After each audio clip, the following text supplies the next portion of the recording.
we're not. So if I was like paused with this like smile on my face, but you're like, is she going to talk? That was because we're not quite sure. But welcome. I want to welcome you guys to today's live show. We're on episode 14 of the Marketing That Grows Your Business show, and I'm super excited about today's guest. If you have ever wondered how to use your blog, not only for influence, but to attract your competition's readers, viewers, ultimately their customers, then you are in the right place today. I have a wonderful guest who has done incredible things in a very short window of time around launching a website that actually he was able to monetize. So you guys are going to love our special guest today. I'm going to introduce him in just a moment. If you're just coming in and or you're brand new, so I have two things. If you're brand new, just and you've never been on one of my lives before, will you just drop in new so I can say hey and welcome all of the newbies to today's show. I would love to just say hey. If you are an oldie but goodie and you've been here before, just let me know where in the world are you coming in from today, and how are you? How's things going in your neck of the woods? As always on the shows, as you guys get an opportunity to come in and tell me where you are, if you're new or otherwise. If you are new and you're like, why am I here? You've never seen me before. My name is Kim Garst. I'm an online business strategist. I love helping others grow their businesses using digital and social media. And I'm super excited that you're here. Like I say, we do this live show every Monday. We're on episode 14. Got a special guest. We're going to talk about blogging and monetizing that blog today. So we have Jeffrey from Uganda. Hey, Jeffrey, great to have you. We always have like a worldwide audience, and I'm always stunned at how many people are actually tune in from literally all over the world. So we have Shaniqua from Denver, Colorado. Hey, yes, so blessed. I love that you say you're blessed. I'm in there. I would say the same about myself. And then we have, yay, hey, Edward, back from Manitoba, Canada. It's warm up there today. Yeah, it is beautiful. I'm in Tampa, Florida, and it is a beautiful morning here. I know some of you guys are probably in your afternoon hours or evening hours. We have Linus from California, surviving as a small business person. It is a crazy time right now, right? A lot of us, some are obviously, most, I would say, are at home, working from home. Hey, happy birthday, Jenny. So glad that you're here on your birthday. I hope you have a wonderful day. We do giveaways every show, and today is no different. So if you guys would like to win, we have a couple of prizes today. We do a couple of things. One is this little, hopefully you guys can see it. It never wants to totally focus, but it's a webcam cover. So there's a lot of talk about people hacking into your webcams these days and spying on you. Well, this is it's just a little cover. It allows you to cover up your webcam without that sticky version that like if you're using a sticky to cover your webcam, well, no longer. This solves that little problem. So we're giving away one of these today. We're also giving away a ring light. The ring lights are designed for those great selfies. You can put it on your phone, do your video or take your selfie, and you have a light source. And trust me, a light source makes us look oh so much better. I'm just saying. And last but not least, our show is sponsored by easel.com. If you guys are not familiar with Easel, Easel is very similar to Canva. Canva.com is a graphic design platform. Easel is a graphic design tool, resource. What I love about Easel is that their templates are designed by professional graphic designers. So they're amazing. If you have not checked out easel.com, I highly recommend that you do so.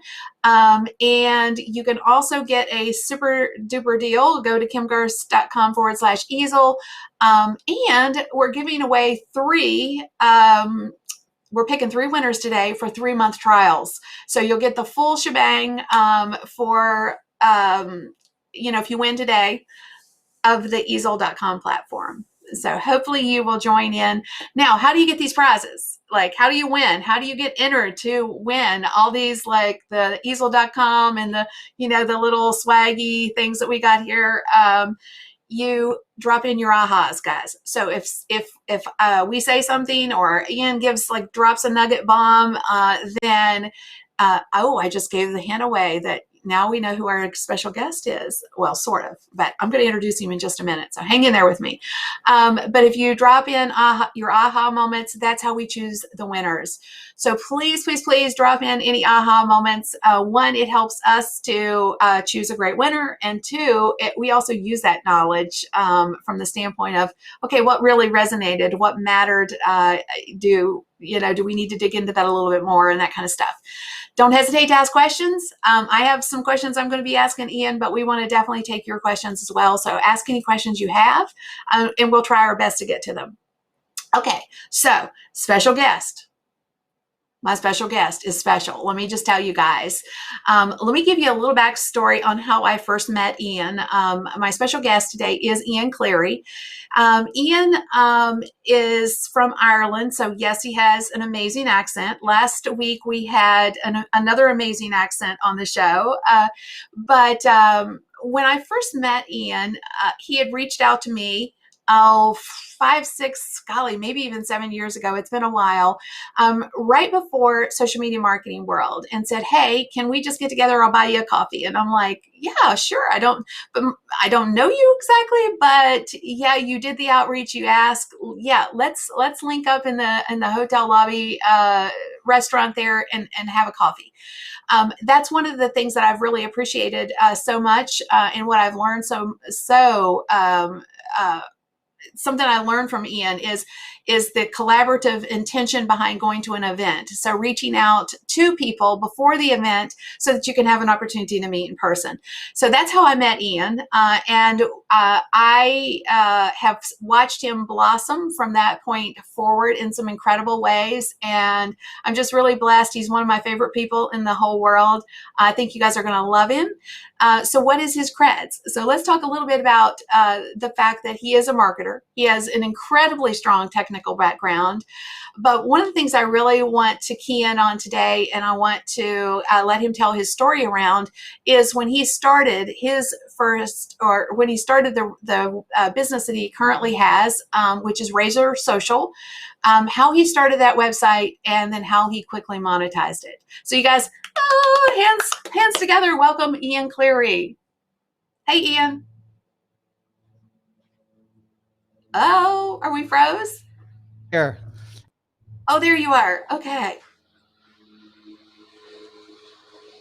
Uh-oh. There you, okay. All right. We have a little bit of a lag going on. We had this problem last week too, when we first got started.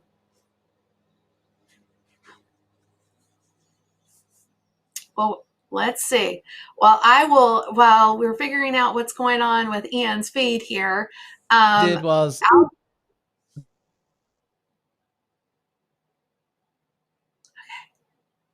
Come on.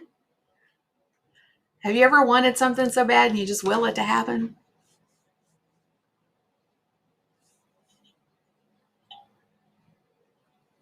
We've definitely got a problem. Sorry, Ian.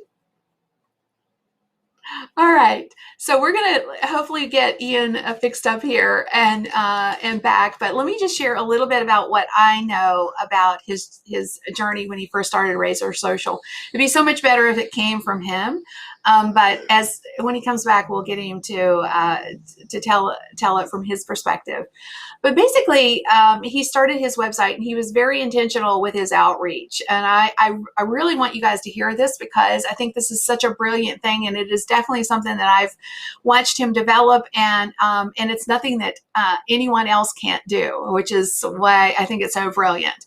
So like I said, 6 or 7 years ago, I met Ian, and he was just starting Razor Social. And again, he started really doing outreach to influencers, connecting with them, and building relationships. How do I help you? He didn't approach it from the standpoint of how we could help him. It was more about how he could help us. And through that strategy of his, he developed some really great relationships with people who have really ultimately come alongside him in his journey and helped him in a lot of various ways. It's been a collaborative effort. Like I say, I feel like he's one of my favorite people. I would say that there's tons of other people out there that would say exactly the same thing. But he invested in the relationships, is my point. And what I really want him to tell when he gets back is more about how he focused on a specific niche within this whole social media structure that we find ourselves in. Everybody talks about there's riches in the niche or however you want to say it, right?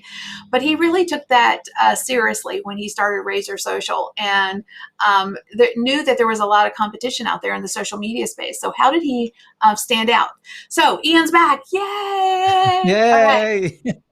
All right. So Ian, I've been telling a little bit of the story, but just in the context of what I know. So when you started Razor Social, can you explain a little bit about that journey and how you arrived at how you were going to frame up your content? Sure, perfect. First of all, delighted to be on the show, and Kim is one of my favorite people, so ditto there. So I suppose when I started off, there was so much competition in the social media world. Everybody had a blog and social media, so it was the most difficult area to go in to stand out. So I wanted to find something different, as Kim said, a niche or niche, something different. I had a background in marketing and background in technology. I seen lots of people writing about social media tools, but there was no site that focused on that area. So I focused on that area initially. And that, I suppose, is my message to you as a blog, is that you need to stand out somehow. You need to differentiate yourself. So you either differentiate yourself by picking some unique area that nobody is talking about, or maybe talking about it in a way that other people are not. For example, you say you have a podcast in the industry, or it's videos, or you just produce the best content out of any content that's out there. It's the best content. So you need some unique angle to stand out. And that really helped me stand out. But as well as creating that unique content, then I looked at who are all the top influencers in the industry. And I looked at people like Kim, and like Kim said, I reached out to meet Kim at a conference because I knew I had to build relationships with the key influencers within the industry. So I had a list of the top 100 influencers in the industry, and I had people like Kim Garst, Mike Stelzner, Jeff Bullas, Mark Schaefer, all these people on the list. And then I looked at building relationships with them. If you don't have a blog that's influential, the best way to become influential is to start networking with other influencers in your niche. So I did a lot of networking with those people as well. So I created something unique through the blog, networked with all the key influencers, and then I started guest posting on their sites as well. And then the blog grew quite quickly after that. Yeah, and it was a fascinating thing to watch from the outside, because I'll just be totally transparent. When I started blogging, I didn't know what I was doing. I just literally just was throwing stuff at the wall. Everybody said, you need to be blogging. I'm like, okay.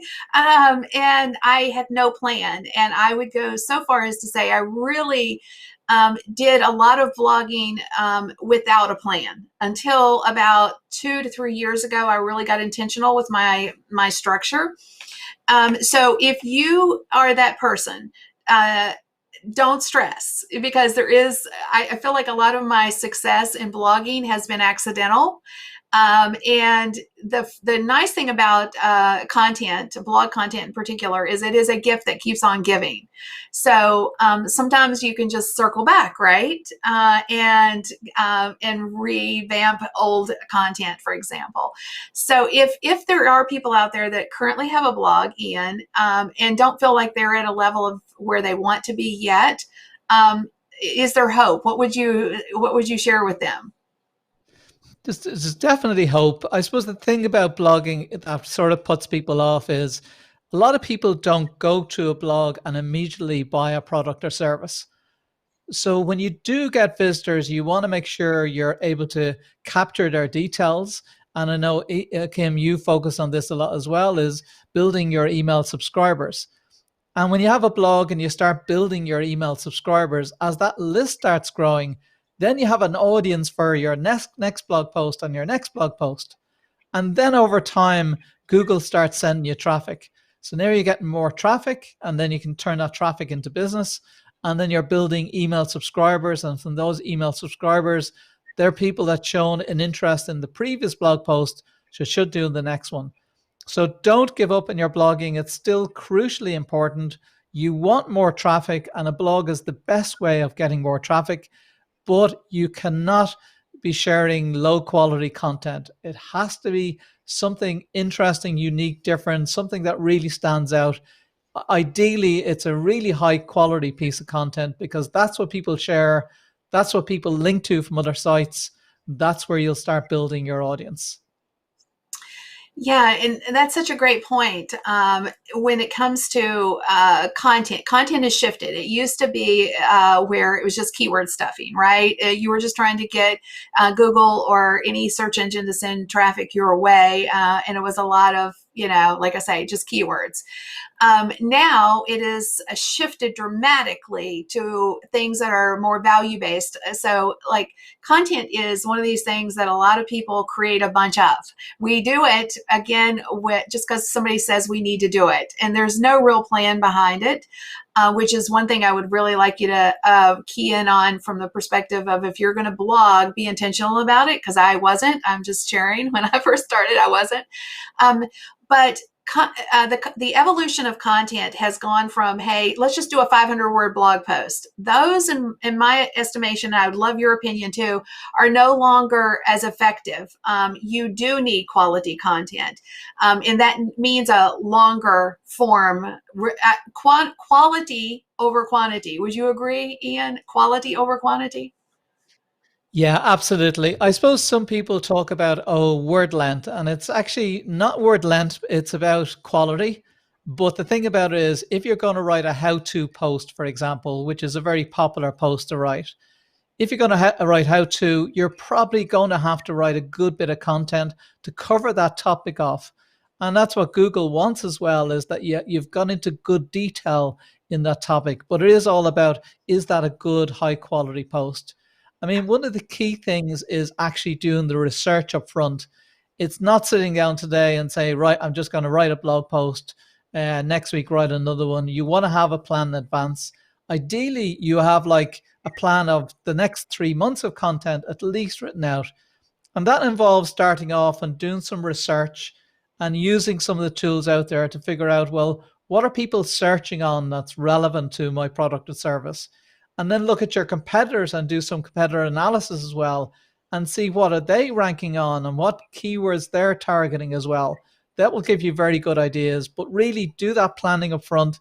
And then when you do the planning, make sure you're going, well, actually, I want to write an article. It's going to be better than anything in the top 10 results. Because if you look at the top 10 results of Google, if your content is poor quality, it's not higher quality than what's there, well, then it's never going to get into top 10 results. So you really need to look at, what's there at the moment, and then look at what content you can write that's better. And also look at what is Google showing.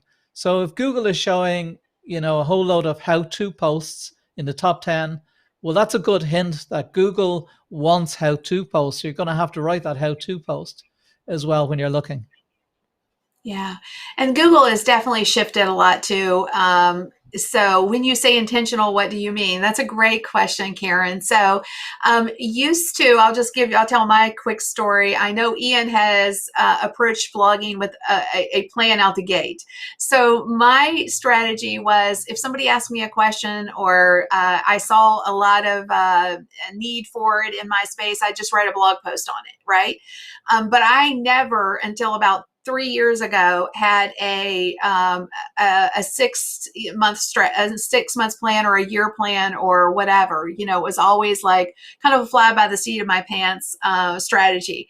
And now I have my content laid out for 6 months at a time, and sometimes a year. Like last year, we did the entire year, and then we would augment. If things popped up, like things do, like there's news and things like that where you need to get something put out quickly. But we were very intentional, did the research like Ian is saying, and came up with a content strategy. And that's not as hard as oh, great question. It's not as hard to do as one might think.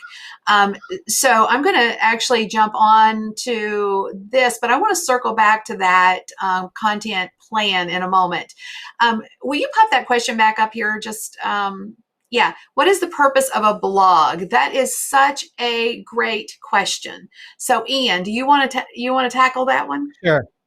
Sure. I suppose you have to think about, you have a funnel, you have top, middle, and bottom funnel. So the top of the funnel is people that may not have heard you before, may not even realize they have a problem. This is where you're educating an audience about the types of products and services you have. And you want to move people along the funnel.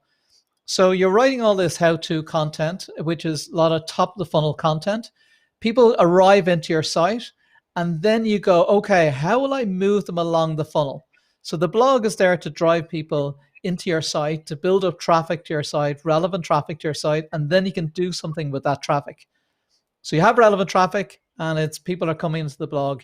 You go, right, I want to move them onto the middle of the funnel. So then you go, hey, do you want to sign up for this webinar, or do you want to download this guide I have? So now they're on your email list, and now you can start building a relationship with them and making offers to them over time. You may go, right, well, I have a special offer, or I'm running a webinar, or I've discounts for clothing store that I have online, or whatever, and that's at the bottom of the funnel at that stage. So your blog is to drive traffic, build up the authority of your site, because as you're writing more articles, more people are linking to you, the authority of your site goes up, you get more traffic, and then from that traffic, you're starting building leads and then building subscribers and building sales on the back of it. So it's crucially important as part of generating sales. If you don't have content on your site, Google has nothing to index. So you're never going to get much traffic without content. And that's the best way to get that content, is through a blog.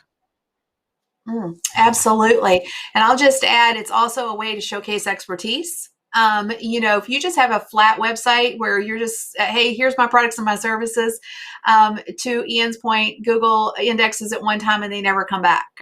So you're not getting re-indexed, or, in some cases, not even indexed, because if you don't have a certain word count on your website, they're not even going to look at you. So a blog is a way to attract your ideal client or customer to your business as a first touch point. And you will build readers that'll come back to your content time after time after time. And the marketing value of that is, it continues to evolve.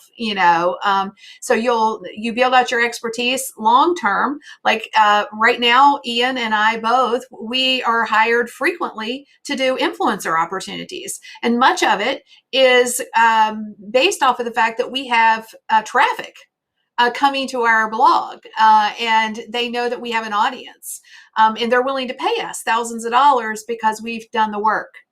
So there's influencer opportunities that spin off of traffic that's generated through your blog. There's just, I could go down the list and keep moving forward with how impactful a blog is long term. It's not an overnight revenue stream normally. It takes time to build. But the value of it is the fact that it's a gift that keeps on giving. For example, if you post something on Facebook, it has a lifespan of maybe a day.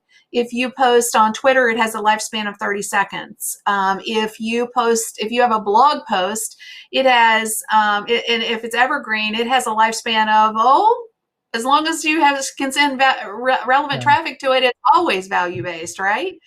Um, so blogging is a huge thing. And then we have, how often would you recommend releasing a blog post? That's a great question as well. Yeah, I mean, that comes down to how often can you release high quality content. So, it's no point churning out an article every day if the quality of the content is poor. I'd be fair if you wrote one really high quality post a month rather than churning out stuff that's low quality. So ideally, at least once a month, regularly. But if you can do a couple a month, that'd be great as well. So, but focus on what time you've got available, because a small business has limited resources. You can't spend all your time blogging. A larger business may have a dedicated resource and maybe have like 3 pieces of content or more a week, but it's their great high quality piece of content. So do less content but higher quality if you're a smaller business. And, I think there's probably some that are blogging right now and may not be having the success that they want. So, one of the things that I think is value based is maybe even circling back to existing content versus new content, augmenting existing content.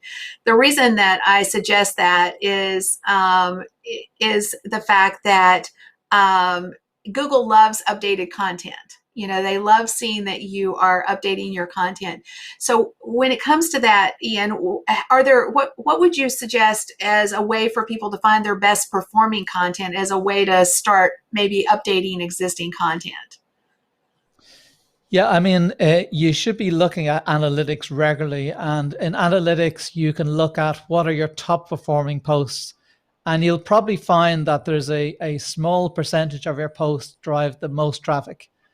Now, it's key if you have good quality posts and maybe they're gone out of date, but they're still driving traffic. It's really important then to start updating those pieces of content, just so it's always so, because potential customers are going to that content and they're seeing that it's out of date. That's a very bad first impression. So look at Google Analytics under the landing page section.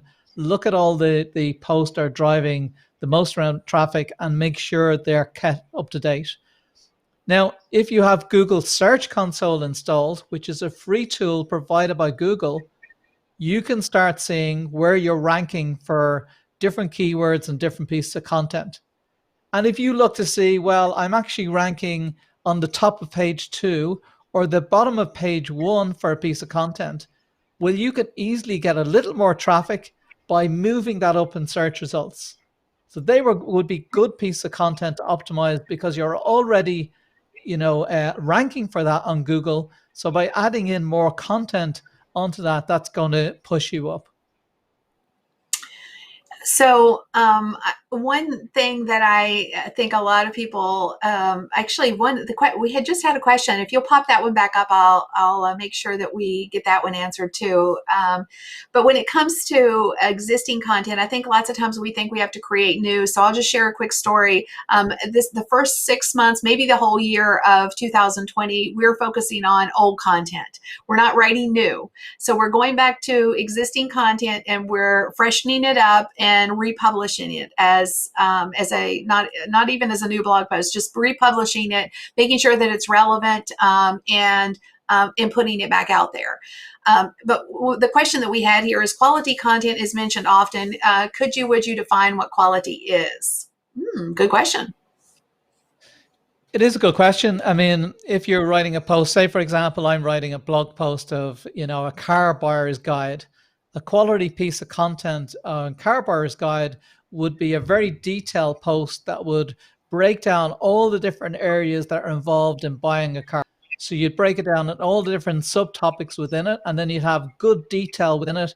You'd have useful checklists. You'd have a table, summarizing everything. So to make it a really useful guide, so people would say that's the best car buying guide on the web, and that's a quality piece of content. That is something that people are going to share. They're going to put link to as well.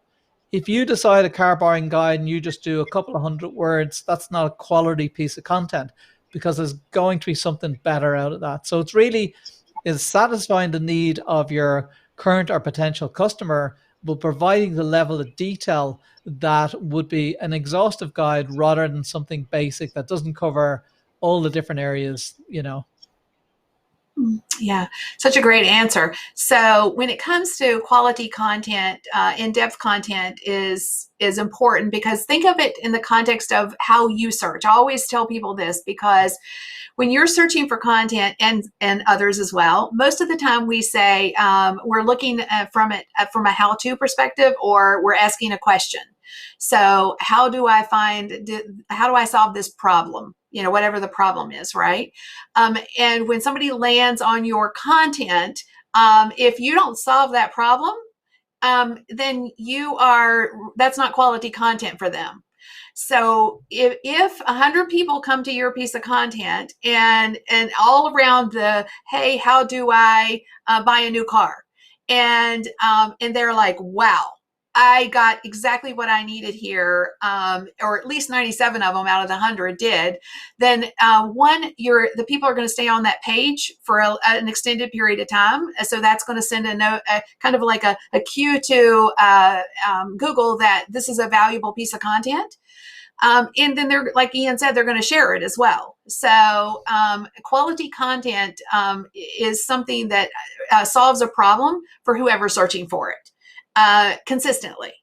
And usually that's a little bit more of an in-depth thing. I just give you a maybe just slightly different perspective, but it matters, because the more time people spend on your site with that piece of content, then Google's like, oh, this is a good piece of content, or people wouldn't stick on it, which signals, hey, we're going to surface that piece of content, and it's going to roll its way up to potentially page 1, depending on how competitive it is and that kind of stuff. So there's value in there's way big value.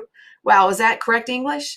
Around the fact that you have a quality piece of content. All right, so I once heard you say this, and I've repeated it numerous times over the years. There is no sense in having a piece of content or creating a piece of content if you don't have a plan to amplify it.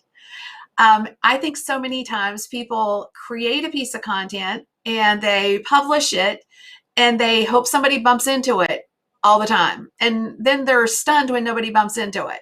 So can you explain what I say when I say have a plan to amplify it?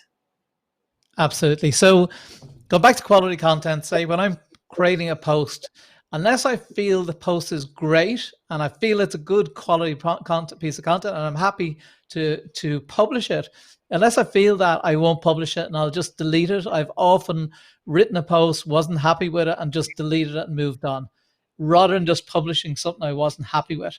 And people get used to then you delivering something good. So if you've created something and spent a lot of time on it and made sure it's really good, then you should be proud to promote it. So then it's reaching out to people and starting to promote it. A simple trick would be including people within your content, other people that have larger audiences online. So get quotes from influencers, for example, in your content. So when you reach out to them afterwards and say, thank you very much for the quote, a lot of them might start sharing the content. Another thing is to do, run through social media, your social media channels. Q Promote is a good tool to use. It's a paid tool, but it's a good tool to use to get your content out there. Your email list, you're building your email list as a ready-made audience to get out. So you need a checklist of items for every piece of content, and say you'll consistently go through this checklist every single time you publish a piece of content. And you won't publish a piece of content unless you're absolutely proud of what you've actually delivered and think this is a great piece of content. But yeah, the days of just writing a blog post and forgetting about it, what will happen is everybody will forget about it. Google will forget about it. Your audience will forget about it. You need to keep promoting it.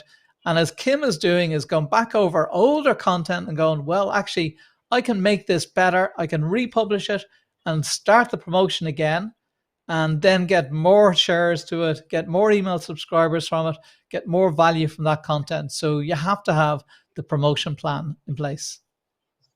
Yeah. And, a lot of people, again, just do it one time. Like they'll write a blog and they'll share it out into the world. And that's the last time they think about it. Well, guess what? That's the last time anybody else thinks about it, too. So you have to be consistent with your promotion. You guys will see if you follow me at any period of time, I am always sharing my blog post on Facebook and Twitter and everywhere consistently. As long as it's evergreen and it still holds value, I share it. Robin is saying, when updating to republish a blog post, are you recommending trashing the original post and publishing it as new? I don't know. No. Ian, you want to speak to that? Sure. Yeah. Good question, Robin. The thing about it is if you write a piece of content and then lots of people start linking to that from external sites, if you trash that piece of content, all those links go. So all the value in that original blog post is gone. And now you're starting from scratch again. So instead, what you do is you update the existing piece of content and make sure the web address, the URL stays exactly the same. So then you get all the value from the existing piece of content. And then when you start promoting it again, you get more value. So it's really important not to trash that existing piece of content that you're updating. And the way we do it, Robin, just to add a little bit more detail, is we just change the publish date so that it publishes as a current, because we've updated it. But we keep all of the social shares is there, all the comments are intact. We just refresh, add more, augment the content, make sure it's still relevant. We've been adding a lot of additional detail to content so that we have, again, more value in that, more quality, if you will. And we've done a reverse of it, and a kind of reverse sciencing it, if you will, where we took a look at our top performing content. And then we were like, okay, that needs updated, this needs updated, and we've been working our way backwards. So based on how people are consuming the content, we've just been updating that content and then putting it back out there as just updated. We always validate that it's an updated. We put in the at the very top, updated on whatever the date was, so that people are aware that it's updated. So that might give you a little bit more context for updating content. Hopefully that answered the question. Okay, so Ian, how do people get people to come back to their blog consistently? Thoughts on that? You got any tips? Well, I mean, the most important part is your email list. So when somebody comes to the blog, that might be the first time they've ever come to your website, and they might read the blog and then forget about you afterwards. So you give them an opportunity to sign up to your email list, and now you can continue to promote over email and continue to provide them valuable content.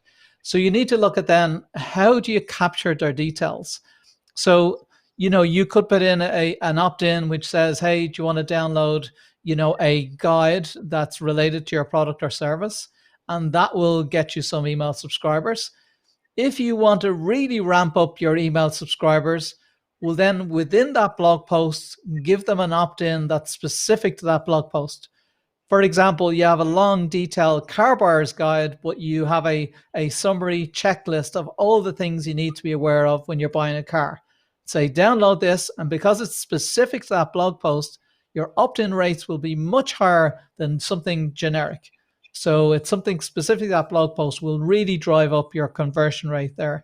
But building your email list is really important. If you only take one thing away from today, is to continue to build that email subscriber list and use your blog to build that list, because now you can keep on driving people back. Because when myself and Kim say, for example, publish a blog post, because we've got an email list, we know we'll get people reading the blog post. We know we'll get people back to it.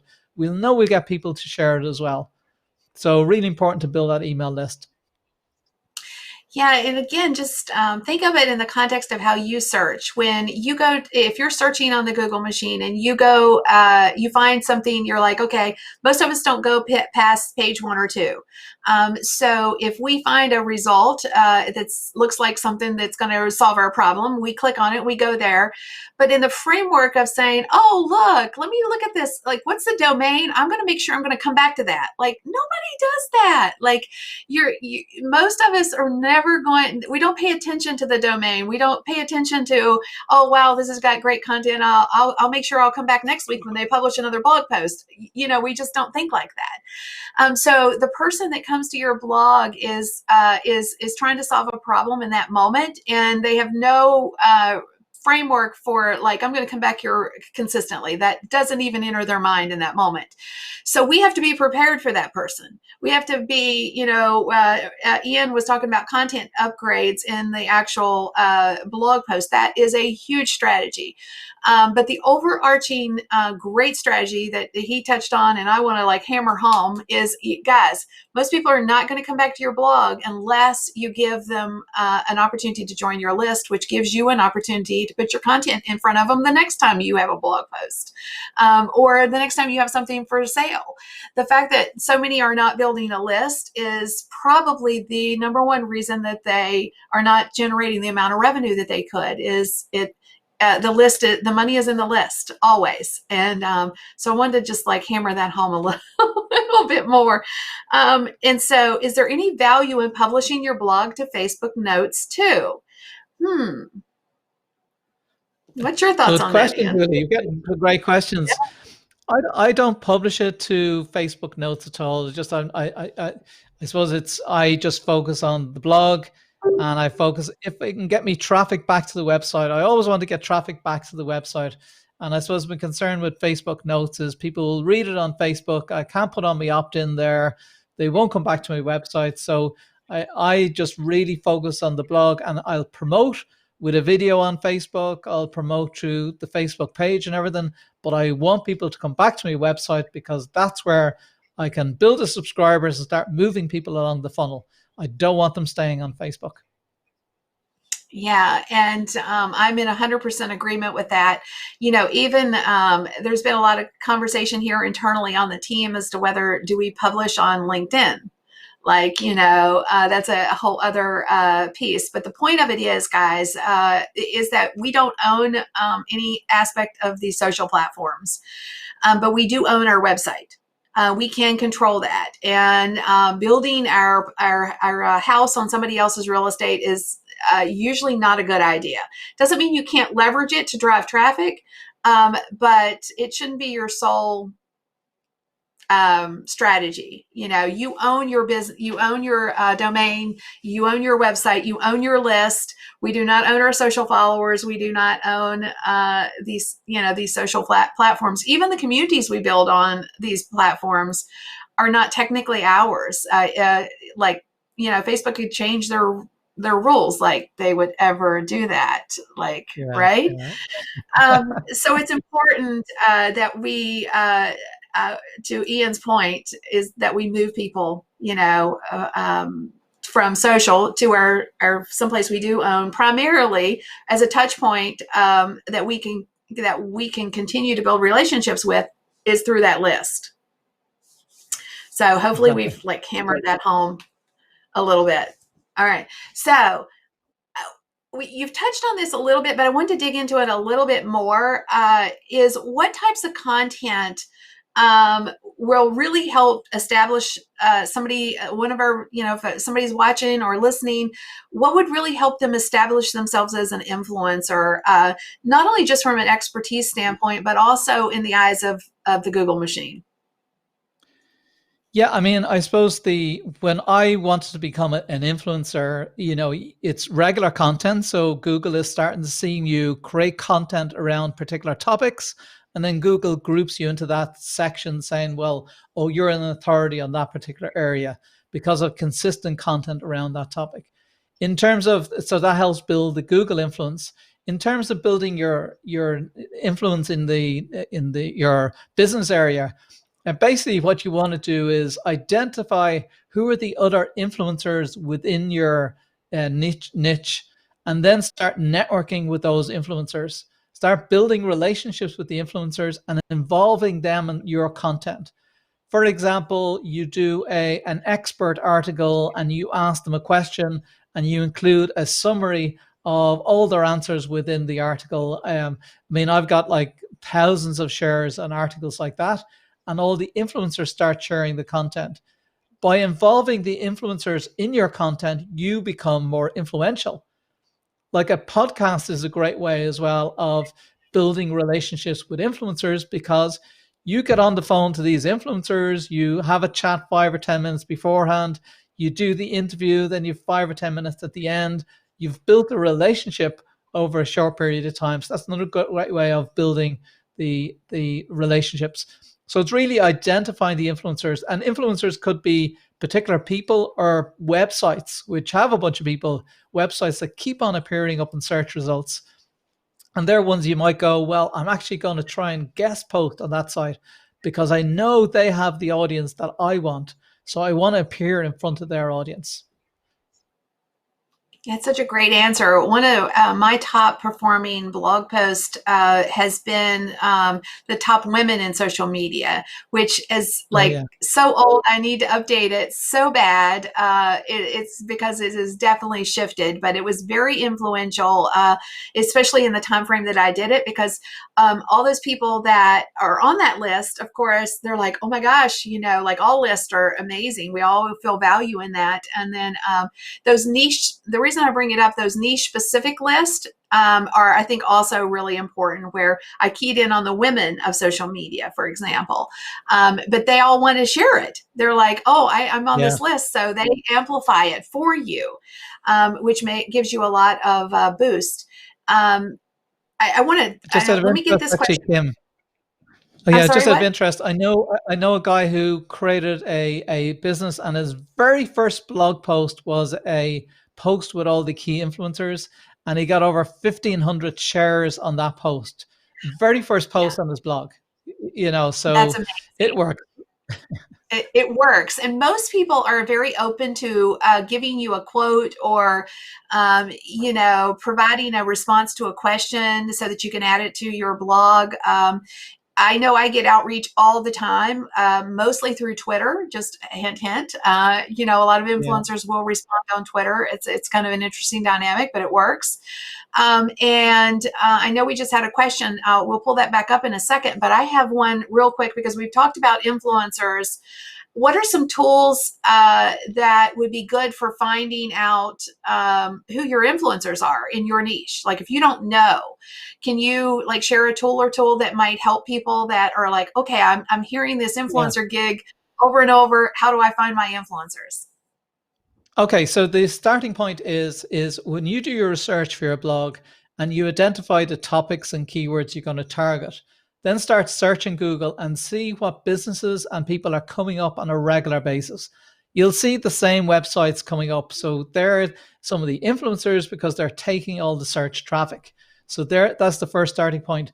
There is a tool called BuzzSumo, BuzzSumo, and that's a really good tool for finding influential people and doing research on content as well. So BuzzSumo, there is a free version, so you will get some information there for free, but that's very useful for doing influencer research.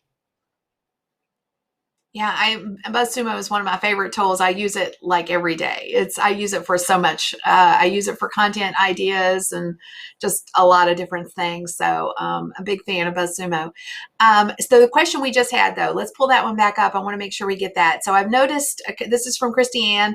I've noticed that often people will not read the post on the store, but will comment based on the image or a brief text in a Facebook post. How do you make sure they know there is an article or blog post to read? I think what she's saying is she shares it on social and that drives traffic. Or I want to make sure. What's your understanding of that question? I just want to make sure. Oh, so, I suppose it's in Facebook. So you share it on Facebook and you give some information with an image, and then people put in a comment but don't actually go over and visit the post, you know? So, well, I've seen a lot of people put in the image and put in details, and then in the comment put in the link sometimes that works. I mean, you're going to get a lot of people won't go over. You need to think about how you can entice them over in terms of what is the benefit of that particular blog post to their business. So if you start really focusing on the benefit and get them thinking, well, I'm actually going to miss out on this benefit unless I go over. So you're teasing them with content on Facebook to try to encourage them. But yes, it is at times difficult to get people off Facebook, but it's about, really convincing them there's a strong benefit to their business to get them over to read the blog post. Yeah. And I think it's all about what's in it for them. You have to be very clear. It's not about you getting them to go to the website.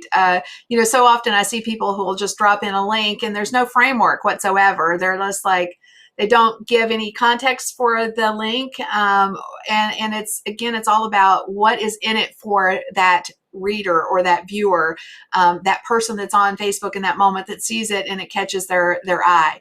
Another thing I think is really important is to make sure that your image shares what it's all about. Like, if it's 5 ways to do X, then your image should say 5 ways to do X. Because that's a part of telling people what's in it for them. And it's also the first touch point. Most people will see the visual before they read the text. And so, that visual image needs to be what's in it for them. And then they may read the text and then they may go and click and go to your blog. But it all works hand in hand. And then Gail asked, who decides if someone is an influencer? Are there specific guidelines?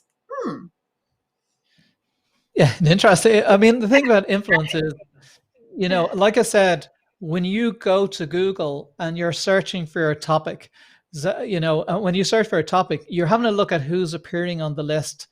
And if they're regularly appearing across a lot of different topics that's relevant to your business and they keep on appearing, well, then for you, they're an influencer because they're the ones that are capturing the traffic, capturing the audience, so they're the influencer.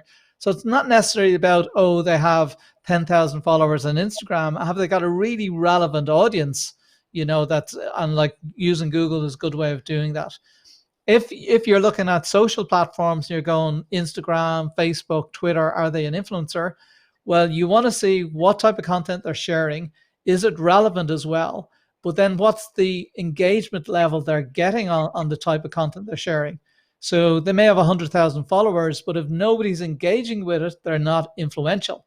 So and the level of influence is comparative to other people sharing. So if you look at the top 10 people driving the most engagement, that's what you're sort of looking for rather than the number of followers, fans and followers. And, another, just tagging on to that just a little bit is, we decide who's influential in the context of how we engage with people's content, and that puts that onus back on us too. As a marketer, we have to make sure that we show up, that we provide great value and content for those that we're here to serve, and those that engage with our content dictate whether or not we become influential.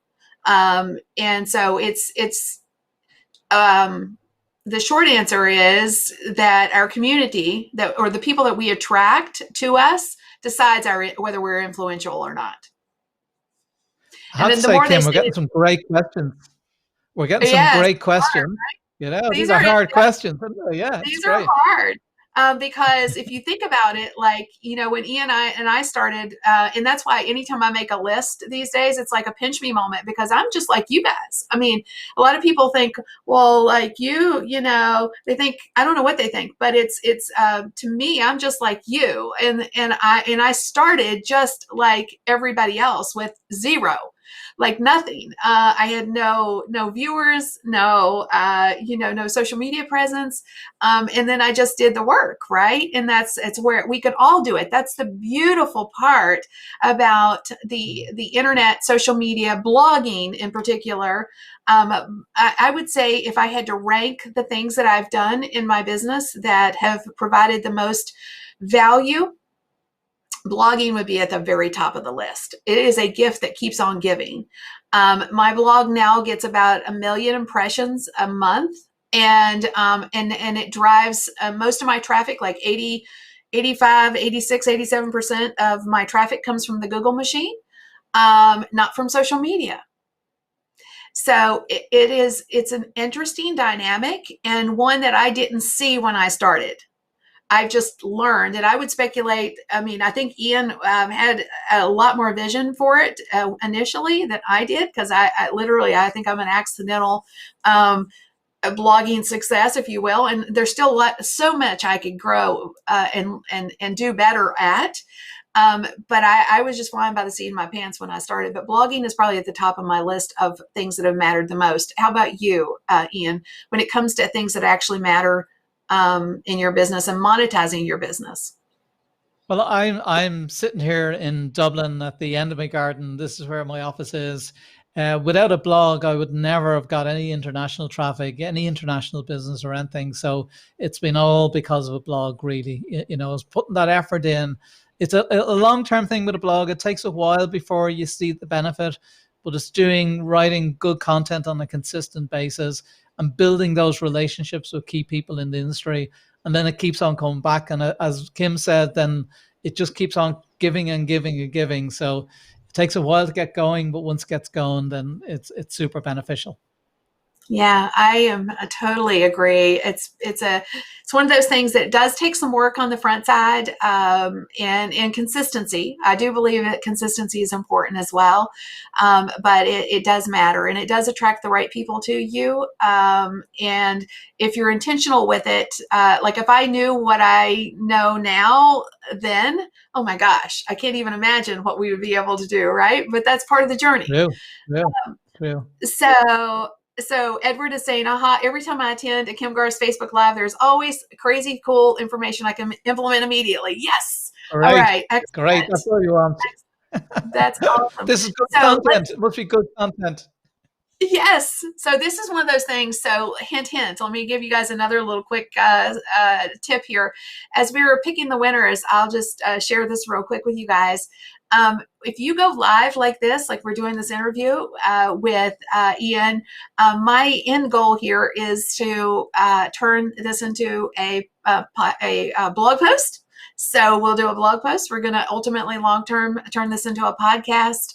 And we're going to repurpose this content into video snippets and quote tiles and other things. In fact, if you look at if you're on Facebook or LinkedIn or any of my socials, if you take a look through my feed, you'll notice that there's a lot of that type of content already there, where I've done previous interviews and we're sharing snippets and stuff. The point is that you guys could do this too. You could do your own, and it gives you a baseline for your blog post. So that's just hint, hint. Lots of things, lots of opportunities. All right, so winner, a ring light winner is Karen. Hey, Karen, if you will just, if I see you're here on Facebook, so if you will just go up to the little message area at the top and send us a quick little, send message up there. Click there, send us your mailing address. We will get the ring light out to you ASAP. All right. That's one thing. One down. Who won the little webcam thing? Lisa won the little webcam cover.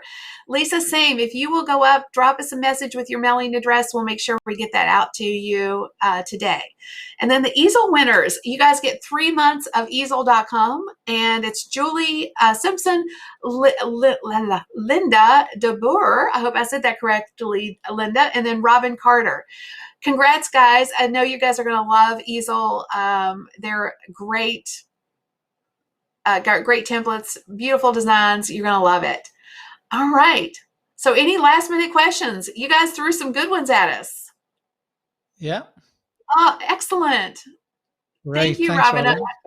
Yeah, I'm always appreciative when you guys spend time with us. I know time is one of our most valuable resources. So when people spend a little bit with me, I'm always appreciative. So Irene said, I've just started a blog and loving all this great information. Excellent. Good. Keep after it, Irene.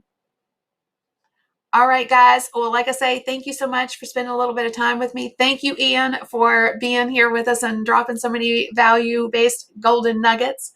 And you Thank you, guys Ken. take care, stay safe, and we will see you next Monday, same time, same place.